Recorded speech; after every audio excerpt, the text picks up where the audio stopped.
Hello everyone, today I'm going to be unboxing and reviewing the Dell Latitude 7330. This is Dell's 13.3 inch lightweight business range laptop. Coming up I'll be covering the topics on screen now.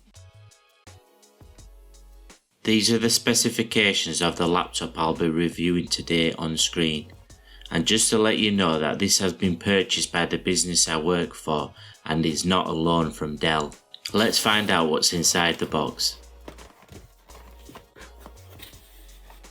I'll put the laptop to the side and have a look at the accessories first. It comes with the usual manuals and the warranty documentation.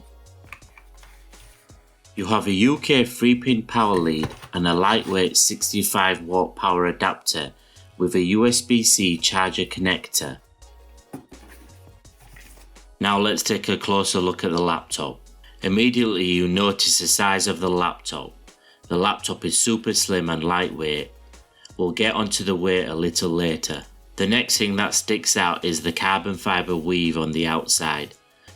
And it's real carbon fibre, saving you some weight compared to other materials.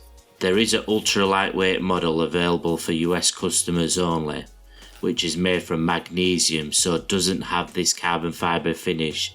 Neither does the 2-in-1, which is made from aluminium. There is a nice matte feel to the carbon, and the Dell logo that's finished in a brushed silver looks great against the carbon in my opinion. Opening the laptop up, it has a dark grey finish with black keys. There is no signs of carbon fibre here, which would have been a nice touch. The display on this model I am reviewing is a 13.3 inch Full HD 16:9 IPS anti-glare non-touch with a screen resolution of 1920 by 1080 at 60 Hz. It has a 400 nit brightness level, which is bright and perfect for the office environment. There is a small bezel running around the screen. I would have preferred a bezel-less look, but I guess they couldn't achieve that with the aspect ratio. This screen is able to go flat, which gives a better viewing angle, especially if you are standing whilst working. Alternatively, you do have the option to select from a 13.3 inch touchscreen with a HD resolution and with an anti-glare panel. This is a brightness of 300 nit, which is slightly less than the non-touch. It also comes as a 2-in-1, allowing you to use it like a tablet. This has a brightness of 300 nit, but is made from aluminium, so it doesn't have the carbon fibre finish. If you are in the US, you have the option of the ultralight, which is made from magnesium rather than carbon fibre. This is also Full HD and has a non-touch screen and a 400 nit screen brightness. Other options is a non-touch with Full HD with a 250 nit brightness, which is less than the one offered to UK customers. Finally, the US have the same 2-in-1 option as the UK. You can select from a 12th gen i5 to a i7 processor. All have a 12MB cache, 10 cores and 12 threads. The i5 runs up to 4.4 GHz on turbo, and the i7 runs up to 4.8 GHz on turbo. It has an integrated Intel Iris Xe graphics. Don't expect to game on here, but it should stream 4K video with ease. Onto the memory, you get the option of 8GB or a 16GB of DDR4 running at 3200 MHz. You only have two options of hard drives to select: a 256GB M2 PCIe NVMe SSD or a 512GB version. Other options include a Wi-Fi 6E wireless card and Bluetooth 5.2. You have the options to select from a fingerprint reader and a smart card reader at extra cost. I would definitely select the fingerprint reader as an option. It has an option of a 3-cell 41 Wh if you opt for the ultralight version, which as mentioned is available for US customers only. The only other option for the non-ultralight is a 50 Wh 4-cell battery with express charge, so you can charge it from 0 to 80% in an hour. With this battery you're likely to get only between 4 to 6 hours depending on what applications you're using. This laptop is very light, you can easily hold it with one hand. The non-touchscreen and the carbon fibre version I have here only weighs 1.2 kilograms, which is just over 2.5 pounds. This makes it an excellent choice for travellers. On the right side of the laptop, starting from the left, you have an optional SIM card slot, USB Type-C Thunderbolt 4.0 with power delivery and DisplayPort 1.4, USB 3.2 Gen 1 with power share, HDMI 2.0, wedge-shaped lock slot. On the left side, starting from the left, you have USB Type-C Thunderbolt 4.0 with power delivery and DisplayPort 1.4. You have a universal audio jack and a smart card reader, which is optional. The keyboard layout is good, nothing in a strange place, and I like how they've included arrow keys.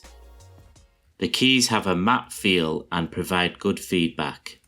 It has a nice sized buttonless touchpad. Your fingers glide over smoothly and it has a gentle, nearly silent click. Its speakers are mounted under the laptop and produce quite a loud but hollow noise. The quality sounds okay in my opinion. I'll play some royalty-free music at 50%.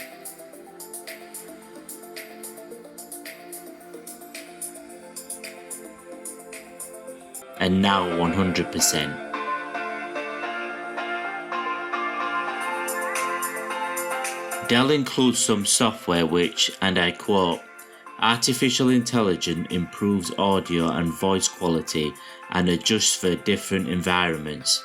Neural noise cancellation eliminates unwanted background noise, as well as background noise of the participants on your call. It's got a full HD webcam and you also have a privacy shutter, which goes red covering the lens. Here's me demonstrating the quality of the camera. The laptop has express sign-in, which detects your presence to instantly wake and log you in via the IR camera and Windows Hello. It locks upon walking away so your work stays safe. This feature is quite common with the current range of Dell laptops. It's apparently got onlooker detection, which notifies you when someone is peering at your screen and will dim or blur your screen. If you also look away, it detects when your focus is elsewhere and also dims to further protect privacy and save battery life. You are able to log in with a fingerprint reader if you have selected it as an option. The configuration I have here on the UK Dell website comes to £1,434, which is a lot of money. And over on the US website, the exact same spec is coming in at $1,756. So what's the final verdict? Should you avoid it, shortlist it, or should you go ahead and buy it? I would buy it, but not at the price shown on the Dell website, as it's overinflated, even for business customers. Do you want to know what we paid for this as a business customer? £896, which is just over $1,000. The company that I work for, we aren't even a Dell Enterprise customer either.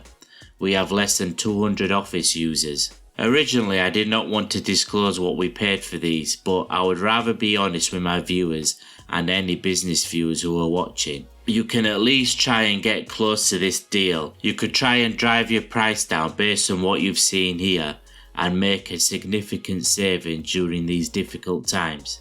I don't quite understand why Dell overinflate their prices on their website, as it's enough to put a lot of potential customers off their products. On my other reviews, I am going to be pinning what I paid for the laptops, so at least if you're a business customer you can try and get a similar price. My current daily laptop at work is a Latitude 7300 series, and I'm often moving a lot with it, and sometimes I even have to check my bag to make sure I've not forgotten it. That's how light it is. It's well built, doesn't feel flimsy or flex, and allows you to work on the go. I would recommend this for anyone who's travelling a lot. We purchased 5 of these for our company directors, most of which travel a lot. If you're thinking of buying one of these laptops, then check out my review of the Dell Thunderbolt WD22 TB4 docking station, which is compatible with this model of laptop. This allows you to connect up to 4 screens at 4K resolution. and other accessories. I've provided a link in the description to that product, which is a lot cheaper than buying it direct from Dell, so please support my channel and buy through that link. I hope you enjoyed the video. If you did, please give it a like. Let me know what you think of my verdict in the comments below, or if you have any suggestions. I will make the effort to reply to all the questions. For more videos like this, please subscribe. Thank you.